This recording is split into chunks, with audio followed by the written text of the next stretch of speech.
Morning. मुझे उम्मीद है कि आप स्वस्थ होंगे और अपना ध्यान अच्छे से रख रहे होंगे। सबसे पहले मैं सुबह की प्रार्थना में आप सबका स्वागत और धन्यवाद करती हूँ। जैसे कि आप जानते हैं कि 25 सितंबर को पंडित दीनदयाल उपाध्याय जी की जयंती होती है। उनकी जयंती के अवसर पर आप सबको हार्दिक बधाई। पंडित जी भारत को एक संपन्न देश बनाने की आर्थिक स्थिति का वो सबसे अंतिम पायदान पे खड़ा हुआ व्यक्ति का भला, अंत्योदय यानी अंतिम व्यक्ति का उदय। वे भारत को आत्मनिर्भर देश बनाना चाहते थे। वो चाहते थे कि छोटी से छोटी, बड़ी से बड़ी वस्तु का निर्माण भारत में हो, हमारा पैसा हमारे लोगों के पास पहुँचे और हमारा दूसरे देशों के ऊपर निर्भरता खत्म हो जाए, देश का पैसा बाहर नहीं जाए। इसी विचारधारा को जन जन तक पहुंचाने के लिए विद्या भारती संकल्पबद्ध है। हर विद्यालय में 25 सितंबर से लेकर 2 अक्टूबर तक स्वदेशी सप्ताह का आयोजन किया गया है। यह आयोजन 2 महापुरुष पंडित दीनदयाल उपाध्याय जी और महात्मा गांधी जी के विचारों को सच्ची श्रद्धांजलि है। जिस प्रकार उन्होंने विदेशी वस्तुओं का बहिष्कार किया, उसी प्रकार हम भी भारत को विश्व में महान आर्थिक संपन्न राष्ट्र बना सकते हैं।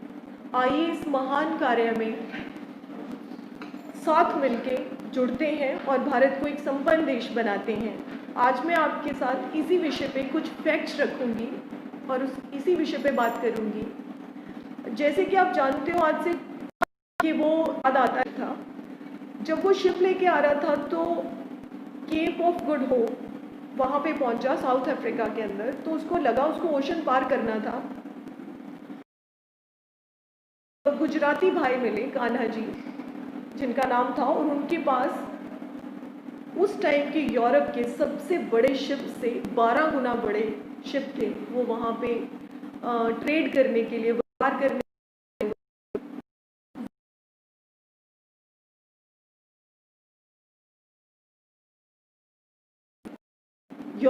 सबसे बड़ा शिप उस समय के अंदर 12 गुना बड़े शिप लेके वो भारत के अंदर एस्कॉर्ट करके आते हैं।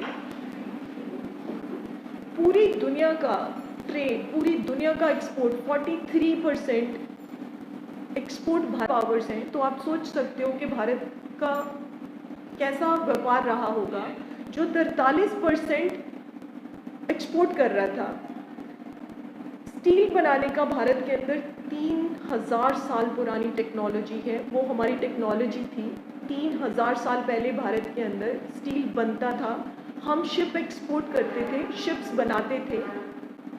120 तरीके का कपड़ा भारत के अंदर बनता था और वो ब्रांड माना जाता था। बाहर के देश उस कपड़े का इंतज़ार करते थे।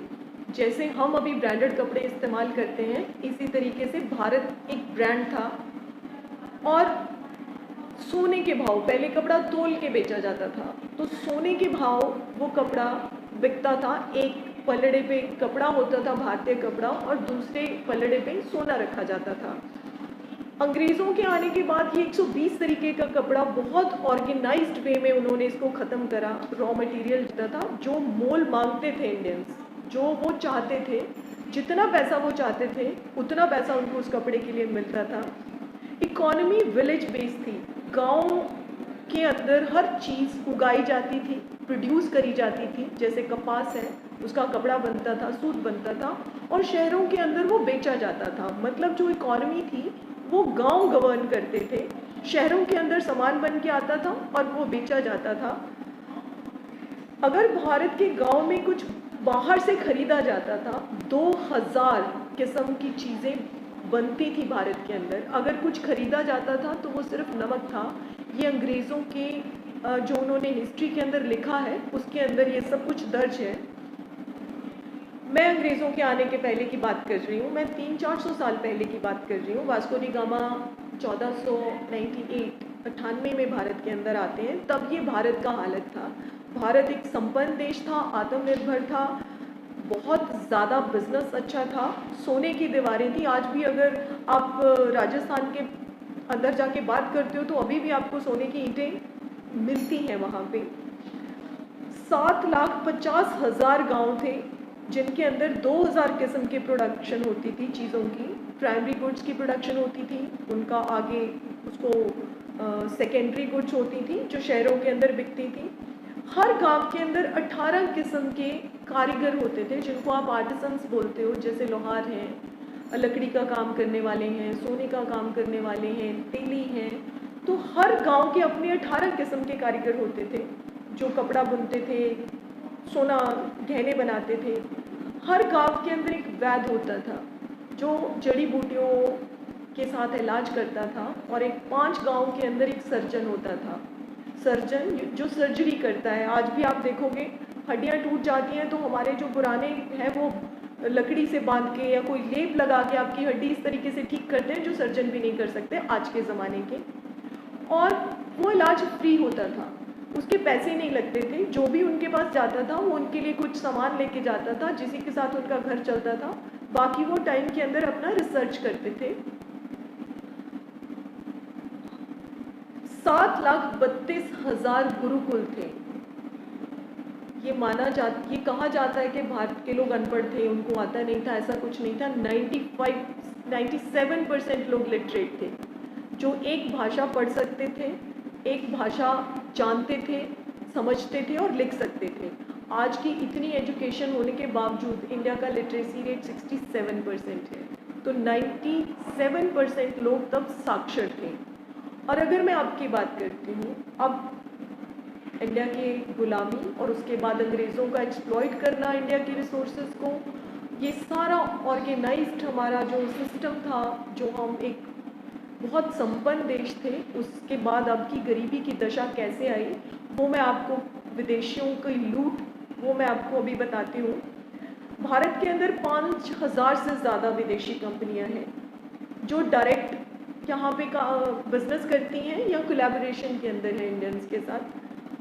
ये हमें बताया जाता है कि जी ग्लोबलाइजेशन है, लिबरलाइजेशन है या फिर प्राइवेटाइजेशन है, इससे हमारे देश के अंदर मनी आता है, इससे हमारे देश का एक्सपोर्ट बढ़ता है, इससे हमारे देश के अंदर एम्प्लॉयमेंट बढ़ता है। ये बोल के हमें बताया जाता है कि विदेशी कंपनियां आ रही हैं हमारे देश के अंदर या काम करती हैं। कभी भी कोई भी कंपनी अपने फ़ायदे के लिए दूसरे देश के अंदर जाती है, दूसरे देश के फ़ायदे के लिए दूसरे देश के अंदर इन्वेस्ट नहीं करती। उनको फ़ायदा होता है, यहाँ पे रिसोर्सेज हैं, ह्यूमन रिसोर्सेज हैं, लेबर सस्ता है, बाकी सामान सस्ता है, वो अपने देश को प्रॉफिट देने के लिए यहाँ पे आते हैं, हमारे प्रॉफिट के लिए यहाँ पे नहीं आते। जो भी कंपनी ने जब भी इन्वेस्ट किया, अगर उन्होंने $1 इन्वेस्ट किया तो विद इन नो टाइम 6 या 8 महीने के अंदर वो $5 प्रॉफिट लेना शुरू हो गए भारत के अंदर। आपने एक नाम सुना होगा, एक और यहाँ पे इंडियंस को फूल करने के लिए किया जाता है, हिंदुस्तान यूनिलीवर। नाम भारतीय लगता है, हमें लगता है ये भारतीय कंपनी है, लेकिन विदेशी कंपनी है। और हमारे लोगों का ये हाल है कि हम नाम विदेशी रखते हैं सो कि हमारी चीज़ें बिक जाएं, जैसे पार्क एवेन्यू है या फिर मोंटे कार्लो है, ये इंडियन कंपनीज़ हैं, लेकिन नाम इनके विदेशी हैं। और जो विदेशी कंपनियां हैं, हिंदुस्तान यूनिलीवर, जब हिंदुस्तान यूनिलीवर भारत में आई थी 1933 के अंदर, तो उन्होंने 15 लाख से यहाँ पे इन्वेस्टमेंट किया था और काम शुरू किया था। धीरे धीरे वो बढ़ता गया और आज का अगर मैं उनकी प्रॉफिट की बात करूं, एक साल के प्रॉफिट की बात, तो 250 करोड़ पर ईयर प्रॉफिट वो अपने देश में भेजते हैं। ये ब्रिटेन और हॉलैंड की कंपनी है, कोलैबोरेशन में बनी है। 250 करोड़ रुपया नेट प्रॉफिट, उनका एक्सपैंड करना, एडवर्टीजमेंट, वो सब को छोड़ के जो सिर्फ प्रॉफिट है वो 250 करोड़ का प्रॉफिट है जो वो अपने देश भेजते हैं। एक और कंपनी है कॉलगेट पॉमोलिव कंपनी। हम सब कॉलगेट का टूथपेस्ट करते हैं, टूथपेस्ट के नाम पे हमें याद ही कॉलगेट आती है, आजकल तो वैद्य शक्ति और पता नहीं क्या क्या। 75 साल पहले उन्होंने 13 लाख रुपए से भारत के अंदर अपना कंपनी शुरू की थी। आज उनका नेट प्रॉफिट 235 करोड़ रुपया पर ईयर है। एक साल के अंदर वो 235 करोड़ रुपया सिर्फ प्रॉफिट अपने देश के अंदर भेज देते हैं। फिर मैं अमेरिकन कंपनी ग्लेक्सो की बात करती हूँ। एक फार्मास्यूटिकल कंपनी है जिन्होंने 8 करोड़ 40 लाख से भारत में इन्वेस्टमेंट किया था, कंपनी शुरू की थी और आज उनका एक साल का प्रॉफिट 540 करोड़ रुपए है। फाइज़र की बात करती हूँ, ये भी अमेरिकन कंपनी है। 3 करोड़ से इन्होंने काम शुरू किया था, आज इनका पर ईयर का सिर्फ प्रॉफिट 340 करोड़ रुपया है। बाटा की कंपनी है, 2 करोड़ से काम शुरू किया था, 180 करोड़ रुपया पर ईयर नेट प्रॉफिट ये अपने देश को भेजते हैं। एक और कंपनी है जिसको इंडियन टोबैको कंपनी कहा जाता है, जबकि वो अमेरिकन टोबैको कंपनी है, सिगरेट बनाती है वो। उन्होंने 37 करोड़ रुपए से यहाँ पे इन्वेस्टमेंट शुरू किया था, आज से कुछ 60-65 साल पहले, और आज उनका नेट प्रॉफिट जो वो अपने देश में भेजते हैं अमेरिका में, वो 32,000 करोड़ का है एक साल का। 50 उनका पेपर जो सिगरेट बनती है वो पेपर बहुत अच्छा होता है, तो 500 सिगरेट बनाने के लिए एक पेड़ काटना पड़ता है, और हर साल 25 करोड़ पेड़ काटे जाते हैं उसके लिए। इस तरीके से हमारे रिसोर्सेज खराब हो रहे हैं, इस्तेमाल किए जा रहे हैं, एक्सप्लॉइट किए जा रहे हैं। कहा जाता है कि गरीबी घट जाएगी पैसा आएगा तो, लेकिन आपने देखा होगा गरीबी डे बाय डे बढ़ रही है, पैसा दूसरे देशों में जा रहा है, और ये सब लूट के हम भी हिस्सेदार हैं। ये सब लूट को सिर्फ हम और हम ख़त्म कर सकते हैं। स्वदेशी अपनाइए, अपने लोगों का बनाया हुआ सामान खरीदिए, स्मॉल स्केल इंडस्ट्री को इनकरेज कीजिए। कहने को हम इंडिपेंडेंट हैं, लेकिन अगर देखा जाए तो सबसे ज़्यादा डिपेंडेंट है हम इन फॉरेन कंपनियों के ऊपर। हम अपने लोगों को धोखा दे रहे हैं, हम अपने देश को धोखा दे रहे हैं। चलो मिल के सब संकल्प लेते हैं, हम अपने देश में निर्मित वस्तुओं का प्रयोग करेंगे, विदेशी वस्तुओं का बहिष्कार करेंगे। हर वो वस्तु जो हमारे देश में बनी है, हमारे देश के मजदूरों के मेहनती हाथों से बनी है, हम उनका सम्मान करेंगे, वो सामान खरीदेंगे। सोचिएगा, जितनी सारी डिटेल्स मैंने आपको बताई हैं ये बिल्कुल फैक्ट्स हैं, इकट्ठे किए गए हैं, और किस तरीके से हमारा देश एक्सप्लॉइट हो रहा है। आप बच्चों को मेरा रिक्वेस्ट है कि प्लीज़ लिस्ट बनाइए, आज आप गूगल कर सकते हो कौन सी कंपनियां देश की हैं, कौन सी विदेशी हैं, सो दैट कि आप कंफ्यूज नहीं हो। उनका नाम सुन के वो भारतीय नाम लगता है लेकिन वो होती नहीं है, सो दैट कि हम अपने लोगों तक अपना पैसा पहुंचाएं, अपने देश को संपन्न करें, अपने देश के लोगों तक अपना पैसा पहुंचाएं।